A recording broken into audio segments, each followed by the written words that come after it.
السلام علیکم ورحمۃ اللہ وبرکاتہ۔ ان الحمد للہ نحمده ونستعینه ونستغفره ونعوذ باللہ من شرور انفسنا ومن سیئات اعمالنا من يهده الله فلا مضل له ومن يضلله فلا هادي له۔ أشهد أن لا إله إلا الله وحده لا شريك له وأشهد أن محمدًا عبده ورسوله، أما بعد فإن أحسن الحديث كتاب الله وخير الهدي هدي محمد صلى الله عليه وسلم وشر الأمور محدثاتها وكل محدثة بدعة وكل بدعة ضلالة وكل ضلالة في النار۔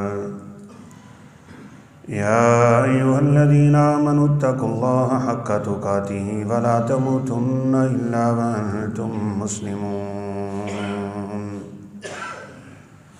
يا أيها الذين آمنوا اتقوا الله وقولوا قولا سديدا يصلح لكم أعمالكم ويغفر لكم ذنوبكم ومن يطع الله ورسوله فقد فاز فوزا عظيما۔ أعوذ بالله من الشيطان الرجيم، بسم الله الرحمن الرحيم۔ إنا أنزلناه في ليلة القدر وما أدراك ما ليلة القدر، ليلة القدر خير من ألف شهر، تنزل الملائكة والروح فيها بإذن ربهم من كل أمر، سلام هي حتى مطلع الفجر۔ وقال النبي صلى الله عليه وسلم: يا أيها الناس قد أظلكم شهر عظيم، شهر مبارك فيه ليلة من ألف شهر، خير من ألف شهر۔ وقال عليه الصلاة والسلام: من حرم منها حرم من الخير كله۔ رب اشرح لي صدري ويسر لي أمري واحلل عقدة من لساني يفقهوا قولي۔ رب زدني علما سبحانك لا علم لنا إلا ما علمتنا إنك أنت العليم الحكيم۔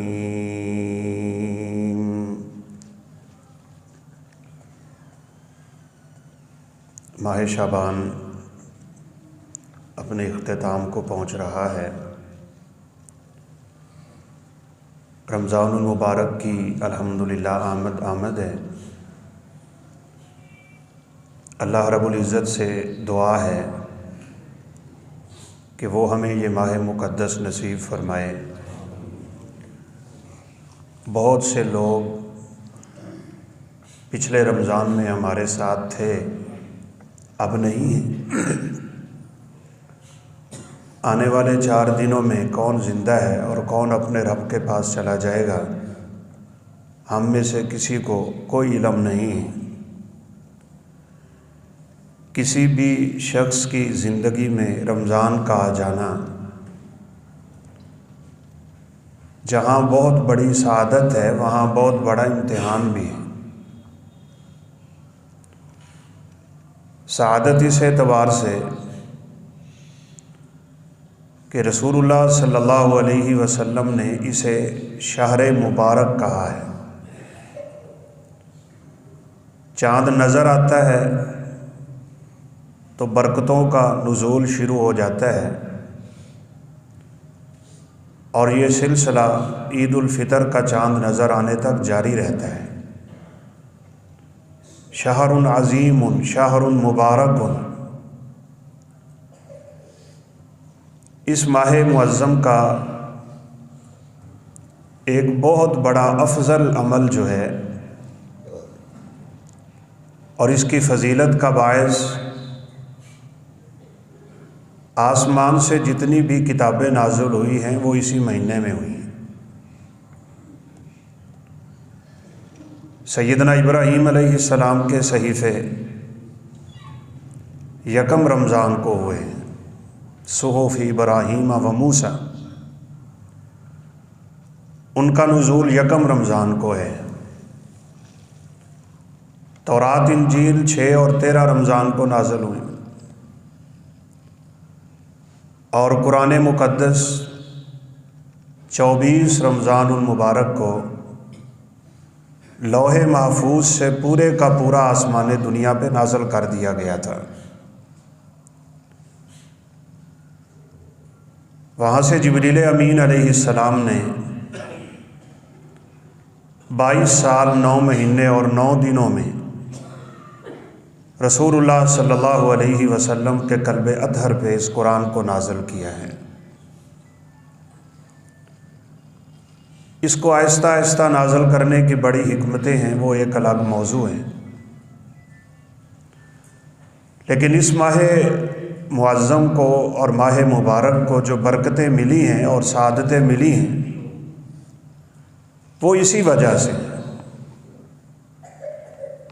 کہ اس کا آسمانی کتابوں سے اور بالخصوص قرآن مجید سے بڑا گہرا تعلق ہے۔ شہر رمضان الذی انزل فیہ القرآن، یہ مہینہ وہ مہینہ ہے کہ اس میں اللہ نے قرآن کو نازل کیا ہے، اور آپ اندازہ لگا لیں جس رات رب تعالیٰ نے قرآن مجید کو نازل کیا ہے وہ رات کائنات کی راتوں سے افضل بن گئی، اور اتنی افضل ہے کہ قریباً 85 سال کی عبادت ایک طرف رکھ دیں اور اس رات کی عبادت ایک طرف رکھیں تو یہ اس سے کہیں افضل ہے۔ 1000 مہینے کی عبادت سے افضل ہے۔ ہم میں سے تو تصور بھی نہیں کہ کسی کو اتنی لمبی عمر ملے گی۔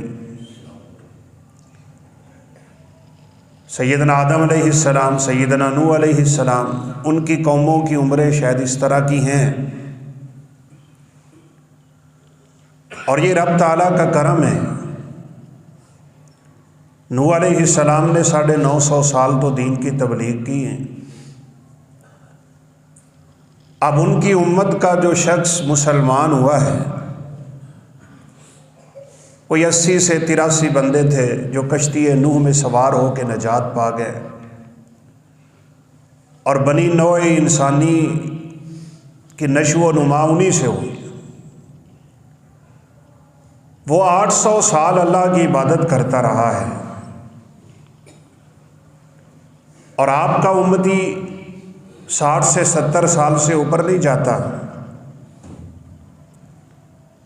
اعمار امتی بین 60 الی 70، وقت گزرنے کے ساتھ ساتھ عمریں، شان و شوکت، قد و قامت کم سے کم ہوتی جا رہی ہیں۔ یہ ہمیشہ دستور ہے، آغاز اور ہوتا ہے، انجام اور ہوتا ہے، اختتام اور ہوتا ہے۔ شاذ و ناظر لوگ ان عمروں سے تجاوز کریں گے، لیکن عبادت 60 سے 70 سال سے اوپر نہیں جاتی۔ بچپن کے 15-20 سال تو انسان کھیل کود میں ہی گزار چکا ہوتا ہے، اور اگر کسی کو 100 سال کی عمر مل بھی جائے تو آخری 20 سال اس کے پھر اعضاء کام کرنا چھوڑ جاتے ہیں، نہ سجدہ کر پاتا ہے، نہ عبادت کر سکتا ہے اس قدر جو جوانی میں کر سکتا تھا۔ اور یہ حقیقت میں نعمتیں ہیں، اگر ہم ان کا ادراک کریں، احساس کریں۔ یہ ماہ رمضان کا آنا بہت بڑی نعمت ہے، اس کا مل جانا بڑی سعادت ہے، اور دنیا میں بہت کم لوگ ہیں جو اپنی نعمتوں کا احساس بھی کرتے ہیں اور قدر بھی کرتے ہیں۔ اس شخص سے آنکھوں کی قدر آپ پوچھیں جس کی آنکھیں چلی گئی، جس کو اللہ نے بینائی دی ہی نہیں، وہ ان آنکھوں کی قدر جانتا ہے، ہم نہیں جانتے۔ اگر ہمیں ان آنکھوں کی قدر ہوتی تو ہم ان کو غلط استعمال نہ کرتے۔ ہمیں اپنے اعضاء اور وجود کے ہر انگ کی قدر ہوتی تو ہم اس طرح ان کا بے دریغ استعمال نہ کرتے۔ اس لیے یہ بھی ایک کام ہے کرنے کا کہ ہم اپنے دل و دماغ میں ان نعمتوں کا احساس اجاگر کریں۔ ایک وقت جاپان کی ایک کشتی رانی کے امیر ترین شخص، جہاز رانی کا مالک تھا وہ، اور اس وقت وہ دنیا کا امیر ترین آدمی تھا۔ ایک بیماری لگا دی اللہ نے اسے، اس کی آنکھوں کی پلکیں جب گرتی تھی تو اٹھتی نہیں تھی۔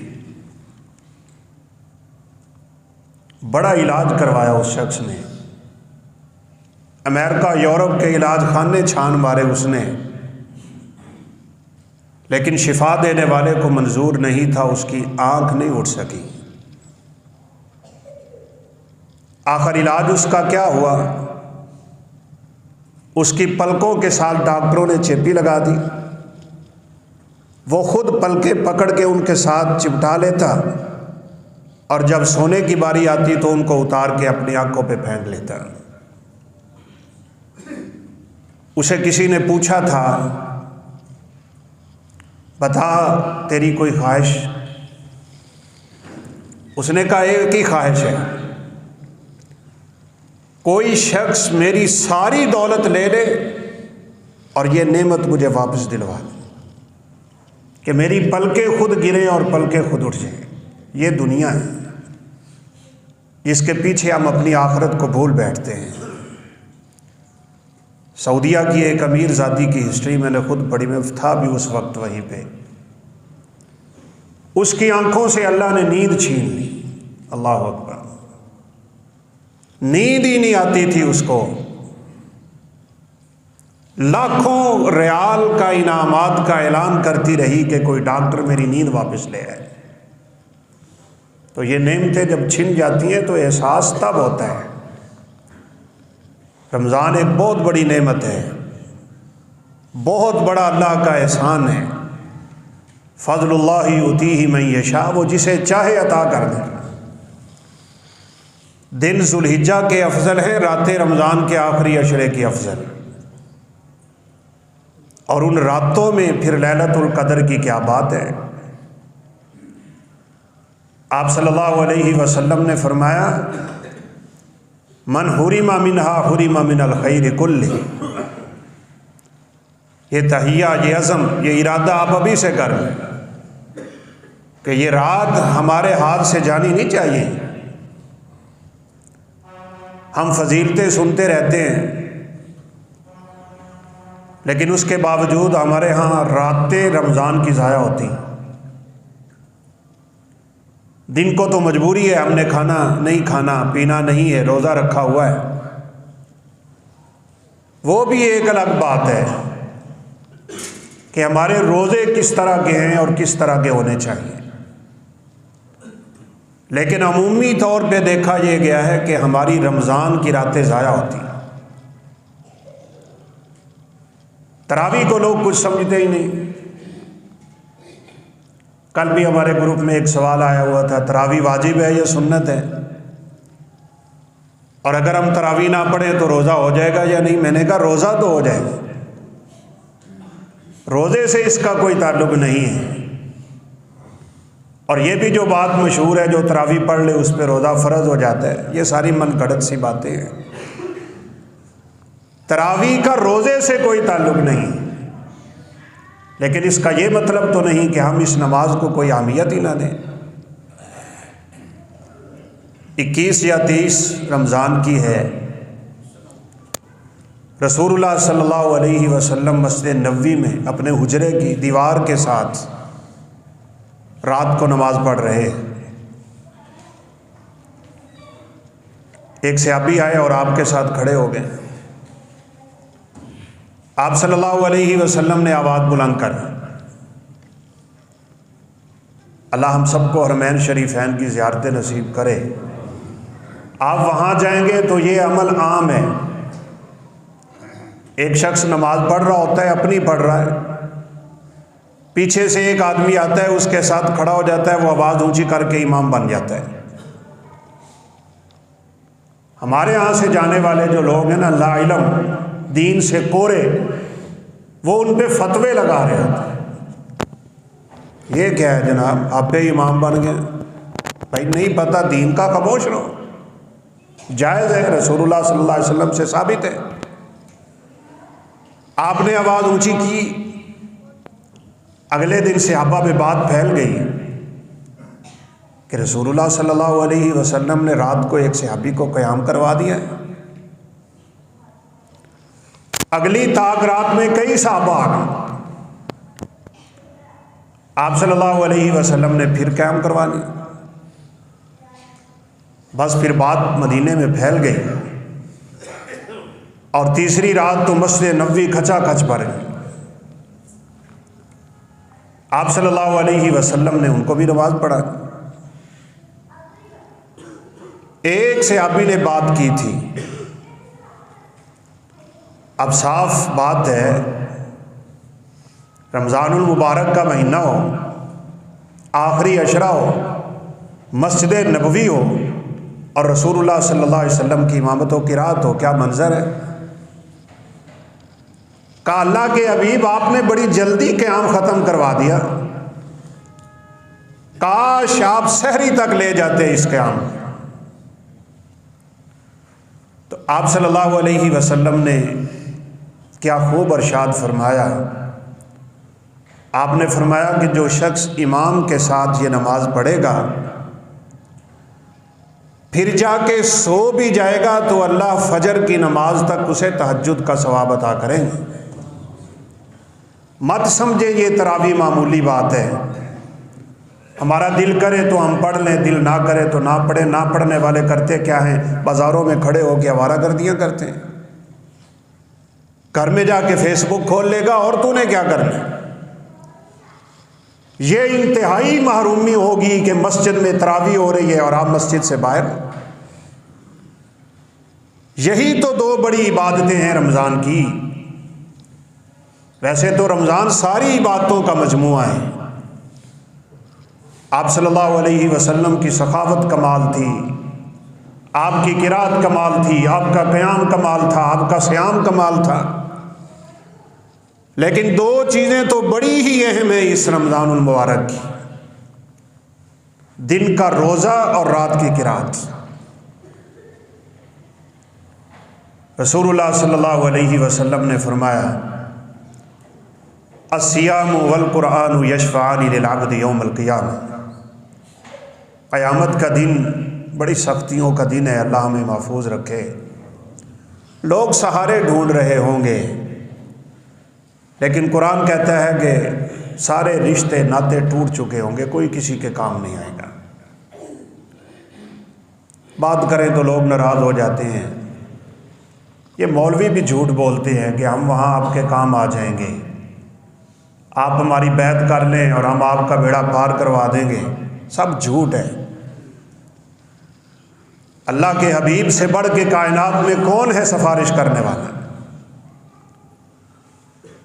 قیامت کے ابتدائی مرحلوں میں کوئی کسی کی سفارش نہیں کر سکتا،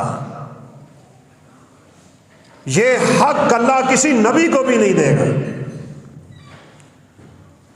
ہاں، لوگ جب عذابوں میں مبتلا ہو جائیں گے تو پھر سفارش کا اختیار اللہ دیں گے، جس کو چاہیں گے دیں گے، جس کے حق میں چاہیں گے اسے دیں گے۔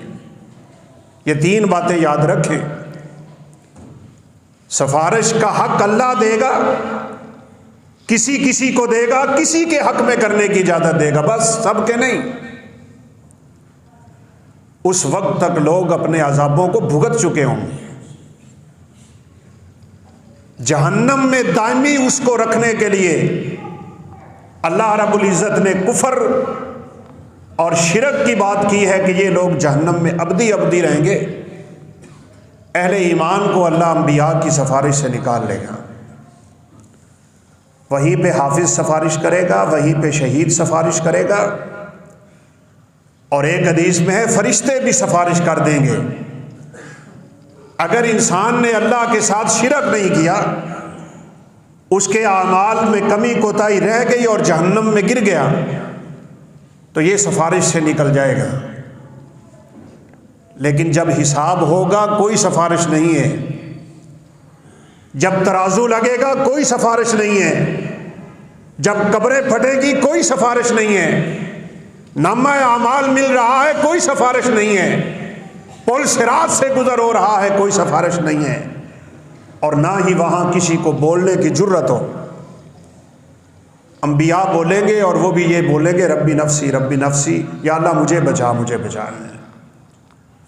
اسی لیے تو رسول اللہ صلی اللہ علیہ وسلم نے اپنی پھپھی صفیہ کو کہا، اپنے رشتہ داروں کو کہا، صفیہ تو میری پھپھی ہے، بڑا قریب کا رشتہ ہے، لیکن کہیں یہ ناز نہ آ جائے تجھ میں کہ میں نبی کی پھوپھی ہوں اور قیامت کے دن بچ جاؤں گی۔ یا معشر قریش اعملوا ما شئتم، جتنا عمل یہاں کر سکتے ہو کر کے جاؤ، وہاں کوئی میں تمہارے کام نہیں آ سکتا۔ اور پھر کائنات کے عظیم ترین رشتے کی بات کی رسول اللہ صلی اللہ علیہ وسلم نے، یا فاطمہ بنت محمد صلی اللہ علیہ وسلم، جگر گوش ہے رسول، فاطمہ بطول، سیدہ زہرا، خاتون جنت کی سردار، فرمایا بیٹی تو میری بیٹی صحیح، خذی من مالی ما شئتی، دنیا میں مجھ سے جو لینا ہے لے لو، لا اغنی عنکی من اللہ شیئا، بیٹی قیامت کے دن میں تجھے رب سے نہیں بچا سکتا ہوں۔ مت کسی غلط بات کے پیچھے جائیے گا۔ ہاں سفارش چاہیے، رمضان آ رہا ہے، دو چیزیں انسان کے حق میں سفارش کریں گی، القرآن والصیام یشفعان للعبد یوم القیامہ، قرآن اور روزہ دونوں اللہ رب العزت کے سامنے سفارشی بن کے آ جائیں گے۔ روزہ کیا کہے گا؟ اے ربی منعتہ من الطعام والصیام والقیام والشراب، یا اللہ میں نے اسے کھانا ہی نہیں کھانے دیا، میں نے اسے کوئی چیز پینے نہیں دی، شدت و حدت کی گرمی یہ برداشت کرتا رہا، تیری خاطر تقوی کی بنیاد پہ، تیرا خوف اس کے دل میں تھا، پانی کے قطرے تو اس کے گلے تک جاتے تھے، لیکن اس نے کوئی قطرہ اپنے گلے سے اترنے نہیں دیا، صرف تیری وجہ سے یہ کام کرتا رہا، یا اللہ میری سفارش اس کے حق میں قبول کر لی۔ اور یہ بات یاد کر لیجئے، اللہ ہمیں روزوں کی توفیق نصیب فرما دے۔ بعض لوگ ان چیزوں کو اپنی مرضی سمجھتے ہیں، ویسے چلے رکھ بھی لیں تو کوئی مسئلہ نہیں ہے، نہ رکھے تو کوئی مسئلہ نہیں ہے۔ اور بھائیو ایسی بات نہیں ہے، کلمہ، نماز، روزہ، زکوٰۃ، صاحب استطاعت کے لیے حج، یہ 5 چیزیں اگر زندگی میں اتارو گے تو بندہ مسلمان بنتا ہے۔ ایک رہ گئی، اتنا اسلام رہ گیا، اتنی اسلام کی دیوار آپ نے گرا دی۔ یہ 5 دیواروں پہ اسلام کی بنیاد کھڑی ہے۔ ایمان تو بعد کی بات ہے، احسان تو اس کے بعد کی بات ہے۔ ایمان کیا ہے؟ نماز تو ابھی آپ بھی پڑھیں گے، میں پڑھوں گا، پڑھاؤں گا۔ کس خلوص سے پڑھی پڑھائی ہم نے، کس نیت سے پڑھی پڑھائی ہم نے، کس توجہ سے پڑھی میں نے نماز، کتنا خیال تھا میرا نماز کی طرف، اسی پہ تو قیامت کے دن فیصلے ہونے ہیں بھائی۔ اللہ اکبر، قرآن میں ہے نا وَحُصِّلَ مَا فِي الصُّدُورِ، کیا خوب آیت ہے یہ۔ قیامت کے دن سینوں کے راز کھولے جائیں گے۔ اعمال تیرے پاس ہیں، لیکن وہ عمل کرتے ہوئے تیری نیت کیا تھی، اسی پہ فیصلہ ہوگا۔ وَحُصِّلَ مَا فِي الصُّدُورِ، سینوں کا راز اگلے جائیں گے۔ قاری قرآن پڑھتا ہے لیکن اللہ معاف فرمائے اگر اس کے دماغ میں یہ بات چلی گئی کہ لوگ کہیں ماشاءاللہ اس کی قرات کیا خوب ہے، بس یہ قاری مارا گیا۔ جہاد کرنے والا جہاد کرتا ہے، شجاعت کے کارنامے انجام دیتا ہے، میدان کارزار میں اپنی جان پیش کر جاتا ہے، اس سے بڑھ کے تو کوئی عمل نہیں کہ اپنی جان بھی پیش کر چکا۔ لیکن قیامت کے دن عجیب آواز ہے، خدا کی قسم یہ دعائیں کیا کریں کہ اللہ ہمیں اس آواز سے بچا لے۔ یہ آواز پتہ کیا ہوگی؟ ہر طرف سے آئے گی، کذبتا کذبتا کذبتا کذبتا، تو نے نمازیں نہیں پڑھی تو جھوٹ بول رہا ہے، تو نے قرآن نہیں پڑھا تو جھوٹ بولتا ہے، تو نے ثقافتیں نہیں کی تو جھوٹ بولتا ہے، تو نے اپنی جان کا نذرانہ پیش نہیں کیا تو جھوٹ بولتا ہے۔ یہ کہتا رہے گا نہیں اللہ میں تو ساری رات قیام کرواتا تھا، میں تو تراویح پڑھاتا تھا، میں تو حافظ قرآن تھا، میں تو تیرا قرآن لوگوں کو سناتا رہا، پہنچاتا رہا، آواز آتی رہے گی کذبتا کذبتا، تو جھوٹ بول رہا ہے، تو جھوٹ بول رہا ہے۔ تیرے پڑھنے کا مقصد یہ تھا یقال انک قاری، تجھے کہا جائے کہ یہ کتنا خوبصورت قاری ہے، تیری قرات تو لوگوں کے لیے تھی، اس مقصد کے لیے تھی، لوگوں نے تجھے دنیا میں قاری کہہ دیا، آج میرے پاس تیرے لیے کچھ بھی نہیں۔ بلکہ بات یہاں نہیں رکے گی، خدا کی قسم زمین نکل جاتی ہے پاؤں تلے، رونگٹے کھڑے ہو جاتے ہیں۔ کبھی آپ نے بھڑکتی ہوئی آگ میں کوئی چیز پھینک کے دیکھا؟ اور بالخصوص ایسی چیز کہ جس سے آگ کو مزید شعلے ملتے ہوں، ایک دم چنگارتی ہے زمین آگ، جہنم کو اللہ نے بند کیا ہوا ہے اور آگ اس کی شعلے مار مار کے پتہ نہیں کیا کر چکی ہوگی۔ اس جہنم کو قیامت کے دن بھڑکانے کے لیے سب سے پہلا جو شخص اس میں پھینکا جائے گا وہ حافظ قرآن ہے۔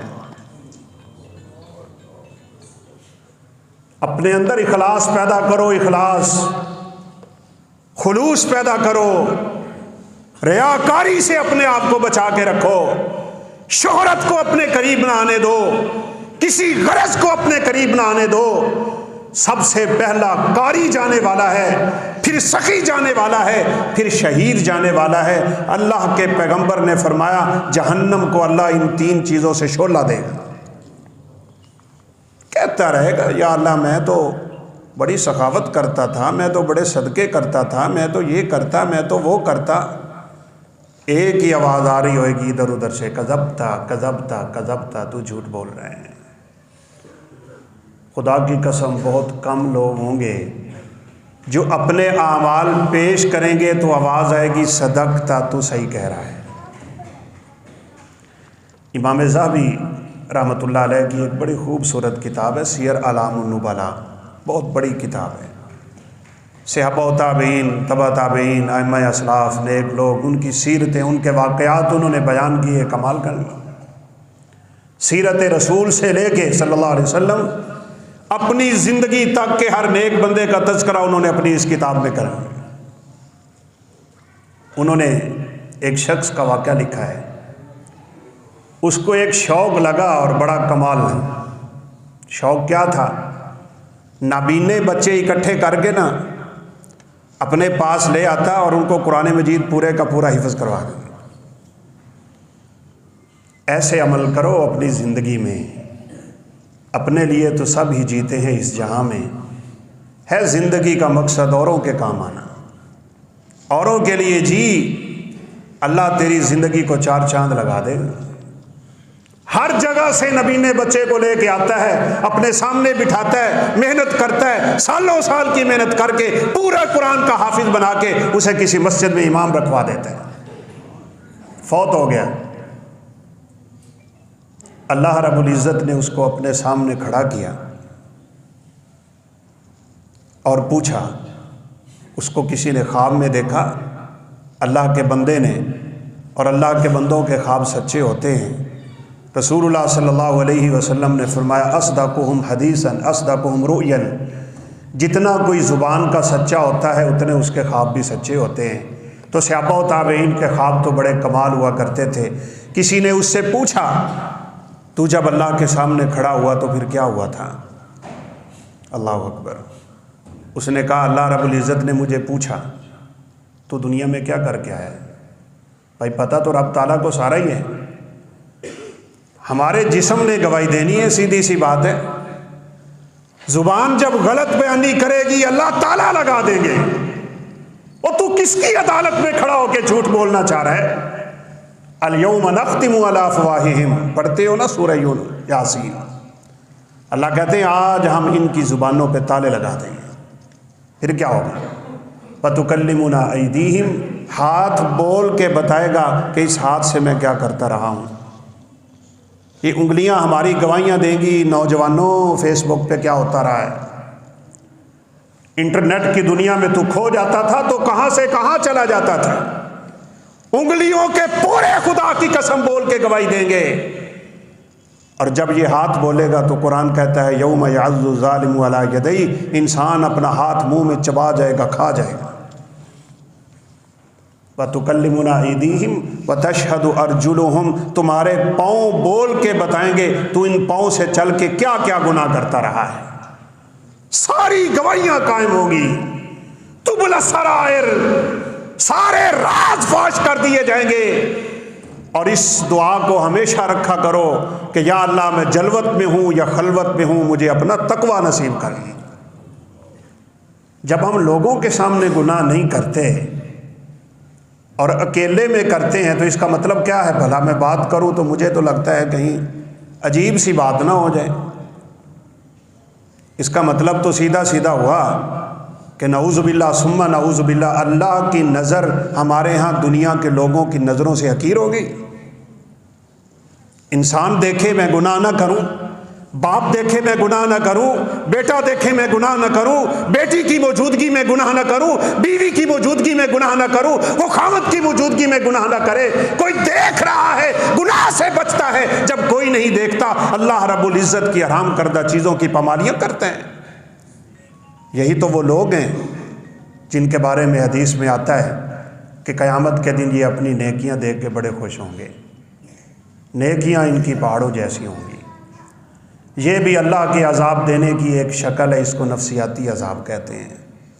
یہ اپنی نیکیاں دیکھے گا پہاڑوں سے زیادہ خوش ہوتا ہوا رب کی طرف جا رہا ہوگا، اللہ اس کی ساری نیکیاں ہواؤں میں اڑا دے، ذرے بنا دے گا، ختم کر کے جلا کے اللہ راکھ کر دے گا، اور وہاں اس کے لیے حسرت ہی حسرت ہوگی۔ یہ چھوڑ دیں، انٹرنیٹ کی دنیا چھوڑ دیں۔ اور رمضان المبارک کا آ رہا ہے، انشاءاللہ آئندہ جمعہ تو بھائی پڑھائیں گے، اور اس سے اگلے جمعے زندگی رہی تو ہم حاضر ہوں گے۔ رمضان آ چکا ہوگا۔ رمضان کے کچھ چور ہیں، رمضان کے چور، ان چوروں سے اپنے آپ کو بچا کے رکھو۔ سب سے بڑا رمضان کا چور اس وقت میڈیا ہے۔ سحری کے پروگرام، افطاری کے پروگرام، وہ کنجریاں، وہ فاشا، وہ گلوکارہ، وہ بے حیا عورتیں اب رمضان میں دوپٹہ کر کے تجھے اور مجھے دین سکھاتی ہیں۔ یہ گندے لوگ بیٹھ کے ہمیں دین سکھائیں گے۔ ان ھذا العلم دین فانظروا ممن تاخذون دینکم۔ اسی لیے تو ابن سیرین رحمہ اللہ کہا کرتے تھے، جن کے ہاتھ سے اللہ نے اللہ کے پیغمبر کی حدیثیں لکھوائی تھی، وہ لوگوں یہ علم دین ہے، یہ علم دین ہے، دیکھو یہ دین کس سے سیکھ رہے ہو۔ صحابہ تابعین اور تبع تابعین ائمہ اسلاف تو اس بندے کے قریب تک نہیں پھٹکتے تھے جس سے تھوڑی سی بدعت کی سمیل آتی تھی۔ ان فاسقوں سے، فاجروں سے، گناہ گاروں سے، فنکاروں سے، گلوکاروں سے تم دین سیکھنے بیٹھ جاتے ہو، اپنے روزے کو تباہی کی طرف لے کے جاتے ہو۔ سب سے زیادہ ہمارے روزوں کو خراب کرنے والا میڈیا ہے۔ اپنے موبائل کا کم سے کم استعمال کیجیے گا رمضان میں۔ اگر آپ بچ سکتے ہیں تو بچ ہی جائیں، اس کو بند کر دیں۔ یہ رمضان قرآن کا مہینہ ہے، قرآن کا۔ شہر رمضان الذی انزل فیہ القرآن، رمضان کو اللہ نے عزت دی ہی قرآن کی وجہ سے ہے، اور پھر لیلۃ القدر کو شرف ملا ہی قرآن کی وجہ سے ہے۔ اس اللہ کے بندے کو خواب میں دیکھا نا کسی نے، تو کہا بتاؤ جب اللہ نے تجھے اپنے سامنے کھڑا کیا تو کیا ہوا تھا؟ اس نے کہا میں نے رب تعالیٰ کو کہا یا اللہ میں دنیا میں تیرا قرآن لوگوں کو سکھاتا رہا ہوں، تیرا کلام لوگوں کو سکھاتا رہا ہوں۔ کہا اللہ رب العزت نے مجھے کہا وہ قرآن پڑھ کے سنا جو تو دنیا کو سکھاتا رہا ہے۔ وہ کہتا ہے میں نے کہا بسم اللہ الرحمن الرحیم الحمدللہ رب العالمین الرحمن الرحیم مالک یوم الدین ایاک نعبد و ایاک نستعین، یہاں تک پہنچا میرے رب نے اشارہ کر کے کہا وہ جنت تیرا انتظار کر رہی ہے۔ اگر سچے ہو اپنی عبادتوں میں تو تھوڑے سے تھوڑا عمل بھی ہماری نجات کا ذریعہ بن سکتا ہے، اور اگر ہمارے اعمال نعوذ باللہ جھوٹے نکل آئے قیامت کے دن پھر بات نہیں بنے گی، پھر ہباء منصورا، یہ اڑ جائیں گے ہواؤں میں اور راکھ بن کے ہمارے ہی گلے کا ہار بن جائیں گے۔ یہ نہیں ہے کہ اگر ہم ریاکاری کر دیں تو کوئی مسئلہ نہیں، ہماری نیکی ضائع ہوئی، نیکی نہیں ضائع ہوئی، ہم نے آخرت کے وبال اور آخرت کے عذاب اپنے گلے میں ڈالے۔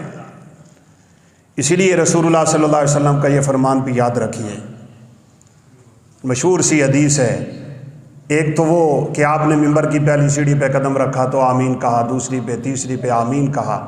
یہ ایک نیا معاملہ تھا، لوگوں نے پوچھا اللہ کے حبیب یہ کیا ہے؟ آپ نے فرمایا جبریل امین آئے تھے، جبریل کی دعا تھی، میری آمین تھی کہ وہ شخص جس کی زندگی میں رمضان آئے اپنی مغفرت نہ کروا سکے، اپنی بخشش نہ کروا سکے، وہ شخص ہلاک اور برباد ہو جائے، میں نے آمین کہہ دی۔ ایسے تو نہیں ہے کہ ہم اپنی مرضی سے جیسے مرضی رمضان گزار لیں، بعد بیچارے روزہ ہی نہیں رکھتے۔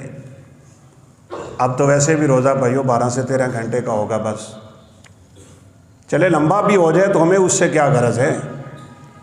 رسول اللہ صلی اللہ علیہ وسلم نے معراج کی رات جب جنت اور جہنم کو دیکھا ہے نا، تو آپ نے لوگوں کی ایک قسم، ایک قوم ایسی دیکھی جن کی بچوں کو چیر کے فرشتے نیچے کا ہونٹ یہاں تک اور اوپر کا سر سے گزار رہے ہیں۔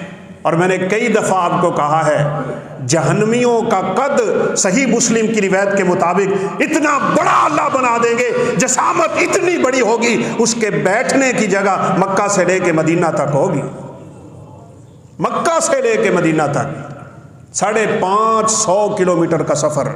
ایک جہنمی، اس کے ہونٹ کتنے ہوں گے، اس کا چہرہ کیسا ہوگا، اس کے ہونٹ پھٹیں گے تو اس سے خون اور پیپ نکلنے کی حالت خدا کی قسم کیا ہوگی۔ فرشتے اس کو مار مار کے یہ حالت کر چکے تھے کہ اس کی بدبو سے جہنمی پریشان ہو رہے ہیں۔ آپ نے پوچھا یہ شخص کون ہے جس کی یہ حالت ہے؟ فرشتے اس کی باتیں چیر کے اس سے کیا کر رہے ہیں؟ آپ جواب سنیں ذرا، اللہ اکبر۔ آپ صلی اللہ علیہ وسلم کو جواب یہ دیا گیا، یہ آپ کی امت کا وہ شخص ہے جس نے روزہ تو رکھا لیکن بھوک سے تنگ آ کے اس نے شام سے پہلے ہی افطار کر لی، بھوک ہی برداشت نہیں کر سکا، روزے کو کچھ سمجھا ہی نہیں۔ او بھائیو، وقت سے پہلے افطار کرنے والے کی اگر یہ حالت ہے تو چھوڑنے والا کدھر گیا؟ کتنی دنیا پھرتی ہے خدا کی قسم، ان سے پوچھے انہیں پتہ ہی نہیں رمضان آ گیا۔ ہماری زندگی تبدیل ہی نہیں ہوتی رمضان میں۔ رمضان اور غیر رمضان کو اگر آپ نے برابری میں گزارا تو رب کعبہ کی قسم سوائے خسارے کے کچھ نہیں کمایا آپ نے۔ اور یہ میں اپنی طرف سے نہیں کہہ رہا، رسول اللہ صلی اللہ علیہ وسلم نے فرمایا راغم انف رجل، راغم انف رجل، راغم انف رجل۔ 3 دفعہ اللہ کے پیغمبر نے تاکیدی الفاظ استعمال کیے۔ وہ شخص خاک آلود ہو گیا، اس کی ناک کٹ گئی، وہ برباد ہو گیا، وہ خسارے میں چلا گیا، وہ دھوکے میں چلا گیا، برباد و تباہ و ہلاک ہو گیا۔ کون؟ جاء رمضان ثم انسلخ فلم یغفر له، رمضان اس کی زندگی سے آ کے نکل گیا اور وہ اللہ سے اپنے گناہوں کی بخشش ہی نہیں کروا سکا۔ صبح و شام ہر وقت تو فرشتہ آواز دے رہا ہوتا ہے، یا باغی الخیر اقبل و یا باغی الشر ادبر۔ اور برائی کرنے والے اب تو شرم کر، اب تو حیا کر لے، نیکی کے طالب تیرے لیے دروازے کھل گئے، تو جتنا چاہے آگے بڑھ سکتا ہے، سبقت کا میدان تیرے لیے کھلا۔ اور اے شر کے طالب اب تو شرم کر اور اب تو پیچھے ہٹ جا۔ بھائیو پہلی رات اللہ کے پیغمبر نے فرمایا رمضان کی پہلی رات جو ہی داخل ہوتی ہے چاند نظر آتا ہے، صفدت مردت الشیاطین وغلقت ابواب جہنم لم یفتح منہ بابا ویفتح باب الجنت لم یغلق منہ بابا۔ فرمایا جب رمضان کی پہلی رات آتی ہے اللہ سارے شیطانوں کو جکڑ کے جہنم کے دروازے بند کر دیتا ہے، پورا رمضان جہنم کا دروازہ نہیں کھلتا اور جنت کے دروازے کھول دیے جاتے ہیں اور پورا رمضان جنت کے دروازے بند نہیں ہوتے۔ وَلِلَّهِ يُتَقَاءَ فِي كُلِّ يَوْمٍ وَلَيْلَةٍ، اور بالخصوص وَلَيْلَةٍ، ہر رات اللہ رمضان میں لوگوں کو جہنم سے آزاد کر رہا ہوتا ہے۔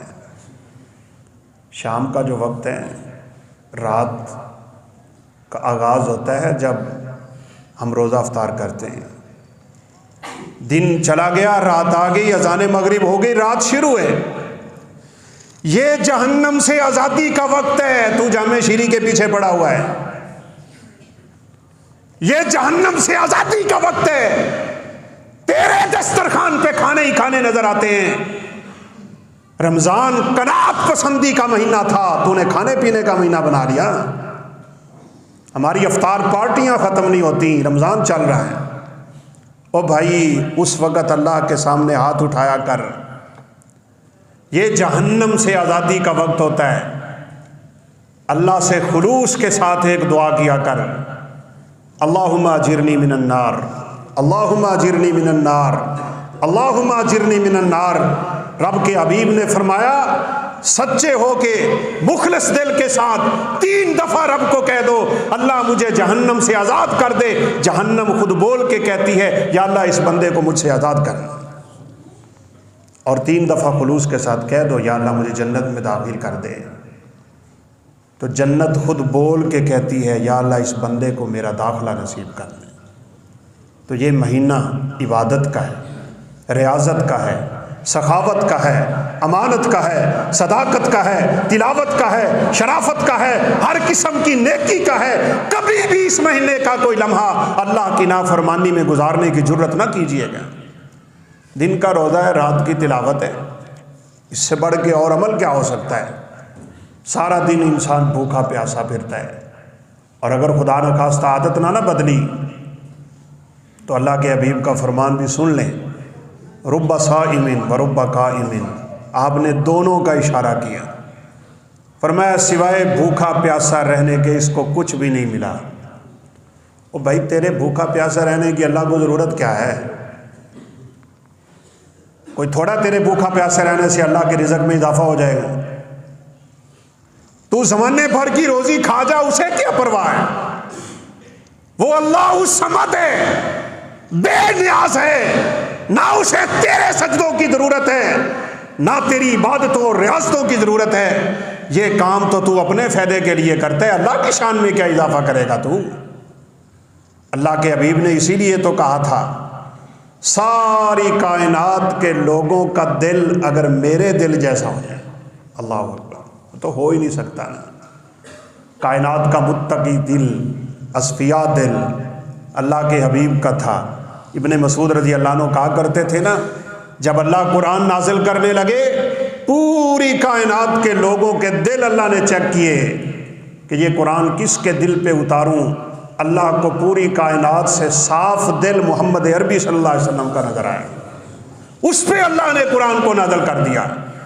فرمایا پوری کائنات کے لوگ میرے جیسے متقی بن جائیں، وہ اللہ رب العزت کی شان میں 1 انچ بھی اضافہ نہیں کر سکتے۔ اور اگر ساری کائنات کے لوگ بدبختی کی انتہا پہ پہنچ جائیں، وہ فرعون کا، ہارون کا، مان، شداد جس جیسے مرضی بن جائیں، وہ اللہ کی شان میں 1 انچ بھی کمی نہیں کر سکتے۔ اس لیے ہم نے جو کرنا ہے نا اپنے فائدے کے لیے کرنا ہے، فوائد بھی اپنے، نقصان بھی اپنے، آخرت بھی اپنی، دنیا بھی اپنی۔ اس لیے رمضان سے خوب فائدہ اٹھانے کے لیے ابھی سے پلاننگ کر لیں۔ جو میرے بھائی، میری بہنیں، میری بیٹیاں، میرے بزرگ، اپنے سمیت میں سب کو نصیحت کر رہا ہوں، کمی کوتاہی ہے عبادتوں میں چھوڑ دو، ابھی سے نماز کی پابندی شروع کیجئے۔ ابھی سے تلاوت قرآن کا معمول بنائیے، ابھی سے صدقہ کرنے کی عادت ڈال لیجئے، ابھی کسی کو کھانا کھلانے کی عادت ڈال۔ وہ لوگ خدا کی قسم کتنے خوش نصیب ہوں گے جن کو اللہ ایک نہیں 2 روزوں کا اجر عطا کرے گا۔ لیں، آپ بھی لیں، یہ اجر کوئی دور کی بات تھوڑی ہے۔ کسی نے پوچھا کس کو 2 اجر ملیں گے؟ فرمایا جو کسی کو روزہ افطار کرواتا ہے اللہ اس کو بھی پورے ہی روزے کا اجر عطا کر دیتے ہیں۔ پانی سے کروا دیں، کھجور سے کروا دیں، افراتفری پڑی ہوتی ہے، خدا کی قسم ہمارے دسترخوانوں پہ پتہ نہیں ہمیں کب سمجھ آئے گی۔ کئی ایک جگہوں پہ جانے کا اتفاق ہوا نا، اللہ کی قسم دیکھ کے ایسا لگتا ہے کہ اللہ نے انہیں تو ایسا سکون میں رکھا ہوا ہے۔ ہم وہاں رہے، رمضان میں جاتے تراویح پڑھانے کے لیے مالدیپ، کھانے لگے ہوئے ہیں، کوئی ان کی طرف دیکھتا ہی نہیں، خدا کی قسم۔ ہر گھر کے افراد کھانا لے کے آتے، افطاری کا سامان لے کے آتے، ایک دسترخوان پہ لگا ہوا ہے سامان سارا، ان کو دعا کی فکر ہے، وہ دعا کر رہے ہوتے تھے۔ اذان ہوتی، ہاتھ پھیرتے، اٹھ کے 2-4 لقمے لگائے اور نماز کے لیے آ گئے۔ یہاں آپ کے سالن کی پلیٹ پہ لڑائیاں ہوتی ہوں گی، مجھے نہیں پتا ہوتی ہیں نہیں، لیکن ہوتی ہوں گی 100%۔ ہم ننگی بھوکی پیاسی قوم بنے بیٹھے ہیں نا، ہم نے اپنی دنیا اور اپنے پیٹ کو ترجیح دی ہر جگہ پہ، چھوڑ اس وقت سب کچھ۔ ہم تو کہا کرتے ہیں کبھی کسی شادی پہ جاؤ نا اور وہاں ڈھول کی آواز سن لو، کسی سرنگی اور گانے بجانے کی آواز سن لو، واپس پلٹ اس شادی سے، وضو کر، مسجد میں آ، رب کے سامنے کھڑا ہو، 2 سجدے کر اور رب سے یہ دعا کر، یا اللہ تیرا شکر ہے تو نے اس گناہ سے بچا کے مجھے نیکی کی توفیق دے دی، ایسا کام کر کے دیکھ، اللہ تیرے دل کو سکون سے بھر دے۔ ہم بے سکونی کی زندگی گزار ہی اس لیے رہے، گناہوں کی دلدل میں پھنسے ہوئے، اللہ ہمیں اس سے نجات دے دے۔ یہ وقت انتہائی قیمتی، انتہائی سنہرے وقت ہوتے ہیں، دن ہو رات ہو، رمضان کی ہر گھڑی بڑی بابرکت سی گھڑی ہوتی ہے۔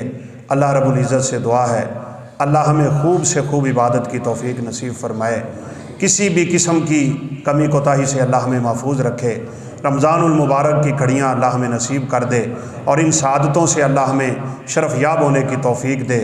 وآخر دعوانا الحمدللہ رب العالمین۔